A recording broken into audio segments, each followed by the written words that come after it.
किया था जिसे हम कहते हैं हिंदी में कंकाल तंत्र। हमने ये भी बात की थी कि जो कंकाल होता है ये हमारे एक हड्डियों का समूह होता है, ग्रुप ऑफ बोन्स हम इसको बोल सकते हैं। हमने कल एक्सो स्केलेटन और इंडो स्केलेटन की बात कर ली कि मतलब कुछ जीव जंतु ऐसे होते हैं जिनका जो कंकाल, जो शरीर का ढांचा होता है वो उनके शरीर के बाहर होता है। एग्जाम्पल के लिए हमने बिच्छू और स्नेल इन सबको देखा। और इंडो की अगर हम आंतरिक की बात करें तो ये हमने बात की थी कि जैसे गाय हो गया, सूअर हो गया, यहाँ तक कि इंसान, मानव भी क्या है, मानव का भी कंकाल जो है उसकी बॉडी के अंदर है, मतलब इंडो है। ये हमने बात कर ली थी। फिर हमने ये भी बात की थी बोन्स और कार्टिलेज के बारे में कि जो बोन्स होता है ये हमारा मजबूत हड्डी होती है, और कार्टिलेज की अगर हम बात करें तो ये होता है आपका, ये आपकी कमज़ोर हड्डी होती है। बोन्स आपका जो है ये calcium carbonate plus calcium phosphate से बना है, और अगर हम कार्टिलेज की बात करें तो ये सिर्फ और सिर्फ कैल्शियम फॉस्फेट का बना हुआ है, ठीक है। अब इसमें बोन्स की अगर हम बात करें तो बोन्स में ओसेन प्रोटीन पाया जाता है। क्या पाया जाता है? Ocean protein. और अगर हम कार्टिलेज की बात करें तो कार्टिलेज में कोंड्रिन प्रोटीन पाया जाता है। क्या पाया जाता है? कोंड्रिन प्रोटीन। ओसेन प्रोटीन बोन्स में और कोंड्रिन प्रोटीन आपका कार्टिलेज में। अब देखिए आपने मसल्स भी सुना होगा, तो मसल्स भी आपने सुना है, तो जिसको हम हिंदी में कहते हैं मांसपेशियां, है ना। तो मसल्स की जो संख्या होती है वो कितनी होती है? लगभग 665 के अप्रॉक्स में होती है। एक बार चेक कर लीजिएगा, मसल्स की संख्या होती है जिसे हम कहते हैं मांसपेशी। हमारा जो शरीर है ये बोन्स, कार्टिलेज, मसल्स इन्हीं सब से मिलकर के बना हुआ है।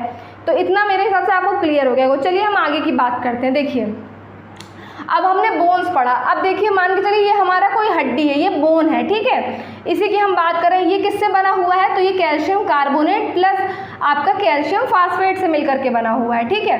अब ये भी हमने बात कर लिया कि इसमें ओसेन प्रोटीन पाया जाता है, ठीक है। तो देखिए अब मान लीजिए ये तो हड्डी है, हड्डी के जो बीच में जो मटेरियल होता है, मतलब आप उसको केमिकल बोलिए, कुछ भी बोलिए, क्यों हड्डी है कोई, तो हड्डी तो खोखली होती है, उसके अंदर कुछ ना कुछ तो मैटर होगा, मटेरियल होगा या केमिकल, जो भी आप बोलिए, होता है। तो ये जो हड्डियों के जो बीच में होता है हम उसको बोलते हैं बोन मैरो। क्या बोलते हैं? Bone marrow. बोन मैरो को क्या काम होता है? तो बोन मैरो बहुत महत्वपूर्ण भूमिका निभाता है। बोन मैरो में ही जब लोग बड़े हो जाते हैं, एडल्ट होते हैं, तो उनका ब्लड बनता है, मतलब आरबीसी और डब्ल्यूबीसी क्या है? ब्लड बनता है। हमने डाइजेस्टिव सिस्टम में बात की थी कि जब बच्चा जो भ्रूण होता है, एम्ब्रॉय जो होता है, उसका जो लीवर में जो ब्लड बनता है वो लीवर के मेसेडम में बनता है, लेकिन जब बड़े होते हैं तो बोन मैरो में बनता है। मैंने ये जिक्र किया था। तो बोन मैरो इसी को बोलते हैं जो हड्डी के अंदर होता है, ठीक है।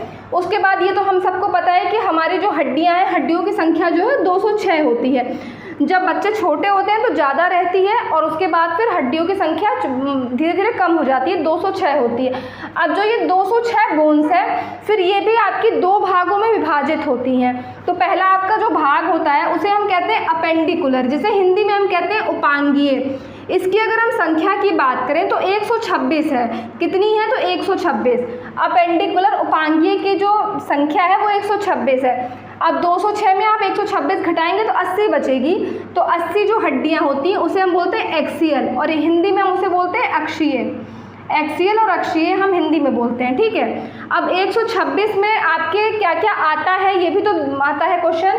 तो देखिए 106 जो आपका जो अपेंडिकुलर है उसमें आपका अपर लिम्स आएगा प्लस लोअर लिम्स आएगा। मतलब अब लिम्स क्या होता है? तो ये जो हमारे दोनों हाथ होते हैं और पैर होते हैं, इसे हम लिम्स कहते हैं। चूँकि हाथ ऊपर में है तो अपर हो जाएगा, पैर नीचे में है तो नीचे हो जाएगा। तो लिम्स हम हाथ और पैर को बोलेंगे, मतलब अपर और लोअर लिम्स, मतलब हमारा हाथ का ये वाला जो पोर्शन है हाथ, और हमारा पैर, ये हमारा अपेंडिकुलर में आएगा। और इस अपेंडिकुलर में ही 126 हड्डियां होती हैं। बचा हमारा जो एक्सीय, जिसका 80 होता है संख्या, अक्षीय बोलते हैं। इसमें मान लीजिए आपका ब्रेन आएगा, दिमाग, और फिर जो ऊपर का पोर्शन बचता है, मतलब स्टमक तक का, ये स्टमक से ऊपर तक का पोर्शन, मान के चलिए स्टमक से ऊपर तक का जो पोर्शन है वो इसमें आपके एक्सियल में आ जाएगा। जब हम पढ़ेंगे तो हम एक एक हड्डियों के नाम भी पढ़ेंगे और सारी चीज़ों को पढ़ेंगे। तो इतना मेरे हिसाब से आपको समझ में आ गया होगा कि अपेंडिकुलर में अपर लिम्स होता है और लोअर लिम्स होता है, प्लस एक्सियल में आपका 80 होता है, जो कि ब्रेन और अपर पोर्शन होता है। अब एक चीज़ आप लोग याद रखिएगा, देखिए एक चीज़ आपके माइंड में भी आती होगी बार बार,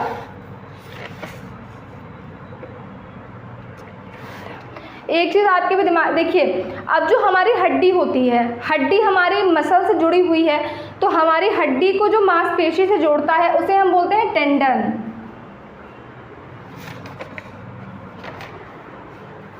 मतलब हमारे बोन्स को प्लस जो मसल से जोड़ेगा, क्या करेगा, मसल से जोड़ेगा, उसे हम बोलेंगे टेंडन। क्या बोलेंगे, टेंडन।